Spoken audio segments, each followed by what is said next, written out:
experts in religious law rejected God's plan for them, for they had refused John's baptism. "To what can I compare the people of this generation?" Jesus asked. "How can I describe them?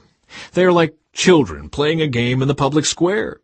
They complain to their friends, 'We played wedding songs and you didn't dance. So we played funeral songs and you didn't weep.' For John the Baptist didn't spend his time eating bread or drinking wine, and you say, 'He's possessed by a demon.' The Son of Man, on the other hand, feasts and drinks, and you say, 'He's a glutton and a drunkard and a friend of tax collectors and other sinners.' But wisdom is shown to be right by the lives of those who follow it." Jesus anointed by a sinful woman. One of the Pharisees asked Jesus to have dinner with him, so Jesus went to his home and sat down to eat. When a certain immoral woman from that city heard he was eating there, she brought a beautiful alabaster jar filled with expensive perfume. Then she knelt behind him at his feet, weeping. Her tears fell on his feet, and she wiped them off with her hair. Then she kept kissing his feet and putting perfume on them. When the Pharisee who had invited him saw this, he said to himself, "If this man were a prophet, he would know what kind of woman is touching him. She's a sinner." Then Jesus answered his thoughts.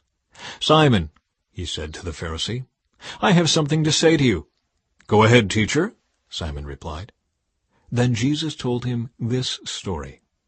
A man loaned money to two people, 500 pieces of silver to one and 50 pieces to the other.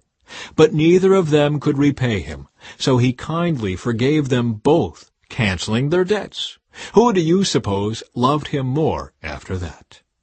Simon answered, "I suppose the one for whom he canceled the larger debt." "That's right," Jesus said.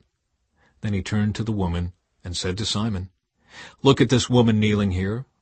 When I entered your home, you didn't offer me water to wash the dust from my feet, but she has washed them with her tears and wiped them with her hair. You didn't greet me with a kiss, but from the time I first came in, she has not stopped kissing my feet.